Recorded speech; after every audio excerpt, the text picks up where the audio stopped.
आज की खेती मुख्यतः रासायनिक और आज की खेती मुख्यतः रसायन पर आधारित हो गई है। किसान भाई अंधाधुंध रसायन का प्रयोग कर रहे हैं। ईख लगाने से शुरू करके अंधाधुंध फर्टिलाइजर, वीडिसाइड, इंसेक्टिसाइड कई डाल रहे हैं। इससे क्या हो रहा है, मिट्टी पर असर पड़ रहा है, मिट्टी का स्वास्थ्य खराब हो रहा है। इसके लिए जरूरी है आप किसान भाई मिट्टी जांच के आधार पर उर्वरक का प्रयोग करें। मिट्टी जांच कराने से किसान भाई डरते हैं, उनको ये ऐसा प्रतीत होता है कि हम अधिक फर्टिलाइजर उर्वरक का प्रयोग करना पड़ेगा, लेकिन ऐसा नहीं होता है।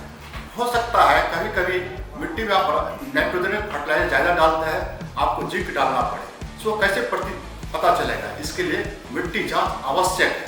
इसलिए हम कहते हैं आप मिट्टी जांच करें। मिट्टी जांच करने से आपकी मिट्टी में क्या समस्याएं हैं इसका भी पता चल जाएगा। मिट्टी की समस्याएं जैसे मिट्टी अम्लीय होती है, क्षारीय होता है, जब तक इस समस्याओं का निदान आप नहीं करेंगे तो आपको लक्षित उपज नहीं प्राप्त होगा। ये ईख अनुसंधान संस्थान में हमारी प्रयोगशाला है। इस प्रयोगशाला में हम लोग मिट्टी जांच करते हैं।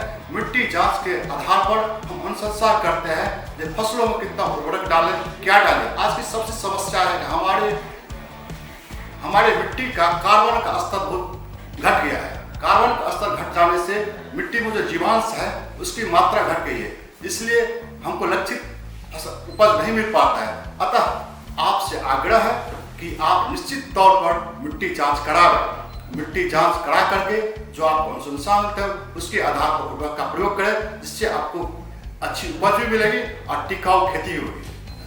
मृदा विज्ञान विभाग के विभागाध्यक्ष महोदय ने बताया कि मिट्टी जांच जो आवश्यक है और पौधे के में पोषक तत्वों की आपूर्ति और जो हमारी मिट्टी की स्वास्थ्य है उसको बरकरार रखने के लिए आपको मिट्टी जांच के आधार पर जो उर्वरक की अनुशंसा की जाती है। तो जो इसके लिए मिट्टी जो खेतों का नमूना लिया जाता है, इस मिट्टी के नमूनों का जो प्रयोगशाला में देखिए आया हुआ है, इस मिट्टी के नमूने को हम प्रोसेसिंग करते हैं। प्रोसेसिंग करने के बाद इसकी हम जाँच के लिए प्रयोगशाला में ले जाते हैं। हम प्रयोगशाला की तरफ चलते हैं। ये हमारा मिट्टी जांच प्रयोगशाला है, जहाँ पर कि हम गन्ने के खेतों से जो मिट्टी आती है उस मिट्टी की जांच करते हैं, साथ उसके पौधों की भी हम जांच करते हैं। और आपको हम दिखाते हैं कि इस प्रयोगशाला में विभिन्न पैरामीटर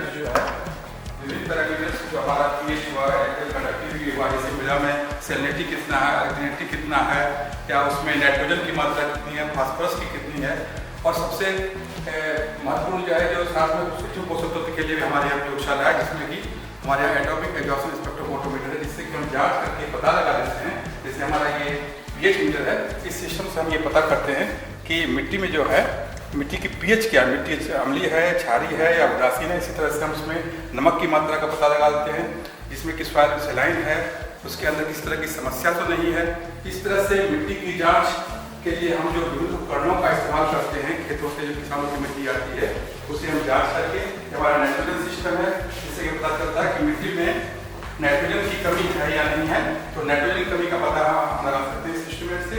फिर हमारा ये फ्लेम फोटोमीटर इंस्ट्रूमेंट है, जो कि पोटेशियम की मात्रा है, तो खासकर ये किसान पोटेशियम फर्टिलाइजर का इस्तेमाल करते हैं। जो हम अभी तक उर्वरक का इस्तेमाल करते हैं वो समांतर देखा गया कि बिहार के किसान की खेती में प्राय जो अनुशंसित मात्रा है उस अनुशंसित मात्रा का इस्तेमाल करते हैं। लेकिन जो हमारा मुख्य उद्देश्य ये है कि आप मृदा स्वास्थ्य कार्ड जो है सॉइल हेल्थ कार्ड, तब से वो सॉइल हेल्थ कार्ड दिखाएंगे।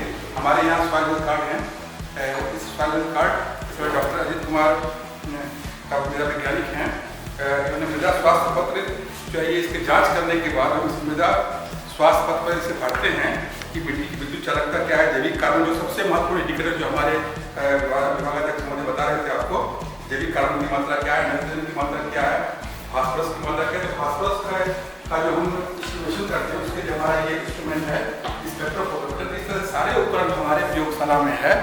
इस उपकरण की सहायता से ये हमारा जो सॉइल हेल्थ कार्ड है, इस पर आप फोकस करेंगे।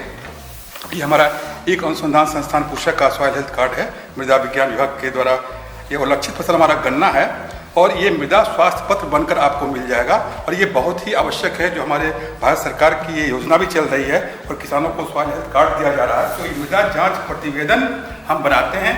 इस मृदा जांच प्रतिवेदन में आपका मानक वैल्यू क्या है और किस वर्ग में आपकी मिट्टी आती है, साथ में उसमें हम अनुशंसा अनुशंसा भी करते हैं और उसमें यदि किसी विशेष तरह की समस्या है तो विशेष अनुशंसा करके आपको भेजा जाता है, जिससे कि आप पोषक तत्व की आपूर्ति सही तरीके से कर सकेंगे। और इसका उद्देश्य मात्र ये है कि आप सही मात्रा में उर्वरक का उपयोग करें और साथ ही मिट्टी में यदि किसी प्रकार की समस्या है उस समस्याओं का समाधान भी इसमें लिखा होगा, जिससे कि आप मिट्टी के स्वास्थ्य को बरकरार रख सकते हैं और ईख की टिकाऊ खेती कर सकते हैं। तो हमारे किसान भाइयों, आपका हमारे ईख अनुसंधान केंद्र के मिट्टी जांच प्रयोगशाला में आपका स्वागत है। जैसा कि पिछले क्रम में आप देखे हैं कि सीके झा सर ने काफ़ी विस्तार से आपको बताया है कि मिट्टी जांच क्यों करना चाहिए, कैसे करना चाहिए, इसके क्या फ़ायदे हैं। तो इस क्रम में हम बताना चाहते हैं कि आप सभी जानते हैं कि हम चाहे कोई भी फसल उगाते हैं वो सब मिट्टी में ही उगता है। और मिट्टी में जब फसल उगाते हैं तो मिट्टी से 16 पोषक तत्वों का अवशोषण हमारे फसलों द्वारा किया जाता है, जिससे धीरे धीरे मिट्टी में पोषक तत्वों की कमी होते जाती है। इन सारे कारकों में एक जैविक कार्बन एक बहुत बड़ी चीज़ होती है जो कि मिट्टी में पोषक तत्वों को प्रदान करती है। साथ ही साथ मिट्टी में बहुत सारे जो सूक्ष्म जीवाणु होते हैं जिसकी क्रियाशीलता इसमें जीवाश्म पदार्थ पर निर्भर करती है, उसकी मात्रा को निर्धारित करती है।